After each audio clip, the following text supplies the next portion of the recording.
ବୁଣା ଧାନ ବା DSR ହେଉଛି ଧାନ ଚାଷର ଏକ ସରଳ ଏବଂ ସହଜ ପ୍ରଣାଳୀ, ଯେଉଁଥିରେ ତଳି ରୋଇବା ଅଥବା ପ୍ରତିରୋପଣର ଆବଶ୍ୟକତା ହୋଇନଥାଏ। ଏହି ଶିକ୍ଷଣୀୟ ଭିଡ଼ିଓରେ ବୁଣା ଧାନ ଅଧୀନରେ ବିହନ ବୁଣିବା ପ୍ରକ୍ରିୟା ବିଷୟରେ ବର୍ଣ୍ଣନା କରାଯାଇଅଛି। ଆସନ୍ତୁ ଆମେ ବିହନ ବୁଣିବାର ପ୍ରକ୍ରିୟା ସମ୍ପର୍କରେ ପର୍ଯ୍ୟାୟକ୍ରମେ ଜାଣିବା। ବିହନ ବୁଣିବାର ସଠିକ୍ ସମୟ। ବୁଣା ଧାନ ପ୍ରଣାଳୀରେ ସଠିକ୍ ସମୟରେ ବିହନ ବୁଣିବା ଅତ୍ୟନ୍ତ ଗୁରୁତ୍ୱପୂର୍ଣ୍ଣ। ମେ ମାସର ଶେଷ ସପ୍ତାହରୁ ଜୁନ୍ ମାସର ଶେଷ ସପ୍ତାହ ମଧ୍ୟରେ ବିହନ ବୁଣିବା ଉଚିତ।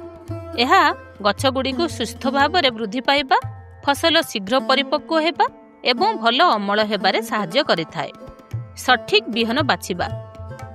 ବୁଣା ଧାନ ପାଇଁ ଉପଯୁକ୍ତ ଉଚ୍ଚ ଅମଳକ୍ଷମ, ମରୁଡ଼ି ସହନଶୀଳ କିମ୍ବା ବନ୍ୟା ସହନଶୀଳ କିସମ ବ୍ୟବହାର କରିବା ଦ୍ୱାରା ଭଲ ଫଳ ମିଳିଥାଏ। ବିହନର ବିଶୋଧନ। ବୁଣା ଧାନ ପାଇଁ ବିହନ ବୁଣିବା ପୂର୍ବରୁ ବିହନକୁ ବିଶୋଧନ କରିବା ଅତ୍ୟନ୍ତ ଗୁରୁତ୍ୱପୂର୍ଣ୍ଣ। କୃଷି ବିଜ୍ଞାନ କେନ୍ଦ୍ର କିମ୍ବା କୃଷି ବିଭାଗ ଦ୍ୱାରା ସୁପାରିଶ କରାଯାଇଥିବା କୀଟନାଶକ, ଫିମ୍ପିନାଶକ ବା କବକନାଶକ ଦ୍ୱାରା ବିହନକୁ ଭଲ ଭାବରେ ବିଶୋଧନ କରନ୍ତୁ। ଏହା ଫସଲକୁ କୀଟପତଙ୍ଗ ଏବଂ ବିହନ ବାହିତ ରୋଗରୁ ରକ୍ଷା କରିବାରେ ସହାୟକ ହୋଇଥାଏ। ଅଥବା ପ୍ରତି କିଲୋ ବିହନ ପିଛା 10 ଗ୍ରାମ ହାରରେ ଟ୍ରାଇକୋଡର୍ମା ହାର୍ଜିଆନମ୍ ଅଥବା ସୁଡୋମୋନାସ୍ ଫ୍ଲୋରିସେନ୍ସ ଭଳି ଜୈବିକ ପଦାର୍ଥ ଦ୍ୱାରା ବିଶୋଧନ କରନ୍ତୁ। ଜୈବିକ ସାରର ବ୍ୟବହାର। ବିହନ ବୁଣିବା ପୂର୍ବରୁ ଆଜୋଟୋବ୍ୟାକ୍ଟର ଅଥବା ଆଜୋସ୍ପିରିଲମ୍ ଭଳି ଜୈବିକ ସାର ମାଧ୍ୟମରେ ବିହନକୁ ବିଶୋଧନ କରିବାକୁ ଭୁଲନ୍ତୁ ନାହିଁ। ପ୍ରତି ଏକର ପିଛା 200 ଗ୍ରାମ ହାରରେ ଏହାକୁ ପ୍ରୟୋଗ କରନ୍ତୁ। ଏହା ଗଛଗୁଡ଼ିକୁ ପ୍ରଚୁର ପରିମାଣରେ ପୋଷକ ତତ୍ତ୍ୱ ଯୋଗାଇଥାଏ।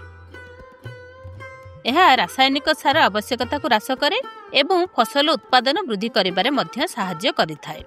ବର୍ତ୍ତମାନ ଆପଣମାନଙ୍କର ବିହନ ବୁଣିବା ପାଇଁ ପ୍ରସ୍ତୁତ। DSR ପଦ୍ଧତିରେ ବିହନ ବୁଣିବାର ଦୁଇଟି ମୁଖ୍ୟ ପଦ୍ଧତି ଅଛି। ଗୋଟିଏ ବତର ଏବଂ ଅନ୍ୟଟି ଶୁଖିଲା ବୁଣା। ଦୋରସା ମାଟି ଶୁଖିଲା ବୁଣା ପାଇଁ ଉପଯୁକ୍ତ ଅଟେ। ଏଥିରେ ବିନା ଜଳସେଚନରେ ବିହନକୁ ଶୁଖିଲାରେ ମାଟିରେ ବୁଣା ଯାଇଥାଏ। ଶୁଖିଲା କ୍ଷେତରେ ବିହନ ବୁଣିବା ପରେ ବିହନ ଗଜା ହେବା ପାଇଁ ପ୍ରଥମେ ବର୍ଷା ହେବା ପର୍ଯ୍ୟନ୍ତ ଅପେକ୍ଷା କରନ୍ତୁ। ଯଦି ଜଳସେଚନ ସୁବିଧା ଉପଲବ୍ଧ ଅଛି ତେବେ ବିହନ ଭଲ ଭାବରେ ଗଜା ହେବା ପାଇଁ ବୁଣିବା ପରେ ତୁରନ୍ତ ଜଳସେଚନ କରନ୍ତୁ। ଦୋରସା ମଟାଳ ମାଟି ବତର ବୁଣା ପାଇଁ ପ୍ରଭାବଶାଳୀ ହୋଇଥାଏ। ବତର ବୁଣା ପ୍ରକ୍ରିୟାରେ ପାଣିରେ ବତୁରା ହୋଇଥିବା ବିହନକୁ ବତର ମାଟିରେ ବୁଣା ଯାଇଥାଏ।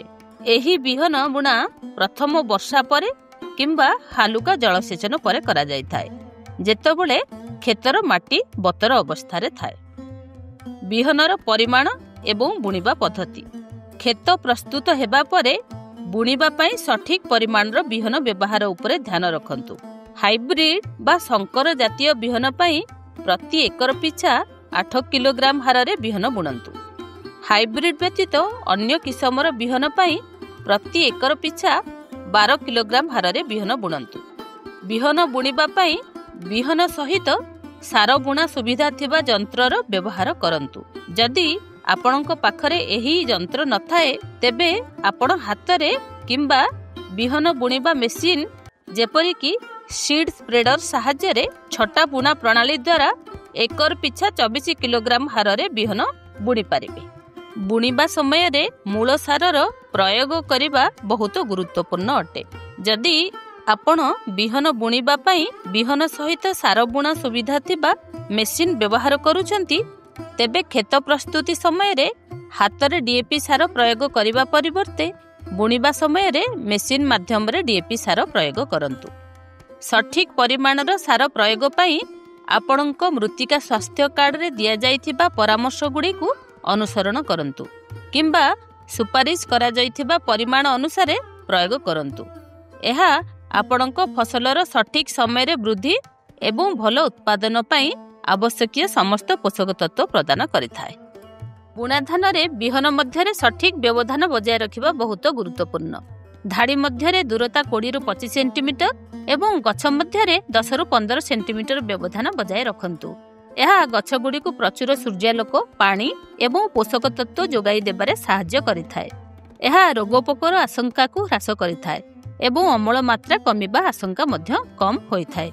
ଗଛରୁ ଗଛ ସଠିକ୍ ବ୍ୟବଧାନ ରଖିଲେ ଭଲ ଅମଳ ମିଳିବ। घास नियंत्रण पाई बिहन बुणिबा परे तुरंत तृणनाशक सिंचन करने अत्यंत जरूरी अटे, जहाँ घास मंजी गजा हेबाकु रोकी थाए। बतर जमी रे बिहन बुणिबार तुरंत परे किंबा बुणिबार 3 दिन मध्य तृणनाशक सिंचन करंतु। जेतेबेले आपण सहजरे खेत मध्यकु जाई परिबे एवं खेत मध्य बतर थिबो। मने रखंतु तृणनाशक प्रयोग रे विलंब कले घास को सठिक भाव में नियंत्रण करा जाई परिबो ना। एबे आपणक धान फसल बुणा धान पद्धति रे हेबा पई प्रस्तुत। परवर्ती वीडियो रे घासर परिचालना एवं नियंत्रण किपरि करिवे से विषय रे आलोचना करिबा। आसंतु पुणी थरे बुणा धान पद्धति रे बुणिबा प्रक्रिया को भल भाव रे बुझिबा। मे शेष सप्ताह रु जून शेष सप्ताह मध्य रे बिहन बुणिबा उचित। बुणा धान पाई उपयुक्त उच्च अमलक्षम प्रजाति बिहन व्यवहार करंतु। कृषि विज्ञान केंद्र किंबा कृषि विभागर परामर्श अनुଯାयी कीटनाशक एवं फिंपीनाशक माध्यम रे बिहन को विशोधन करंतु किंबा ट्राइकोडर्मा अथवा सुडोमोनास परी जैविक पदार्थ माध्यम रे विशोधन करंतु। आजेटोबैक्टर एवं आजोस्पिरिलम परी जैविक सार माध्यम रे मंजी को विशोधन करंतु। बिहन बुणा यंत्र व्यवहार करंतु। बुणिबार 3 दिन मध्य तृणनाशक सिंचन करंतु। जेतेबेले आपण सहजरे खेत मध्य को जाई परिबे एवं खेत मध्य बतर थिबो। बिहन मध्य सठिक व्यवधान बजाय रखंतु।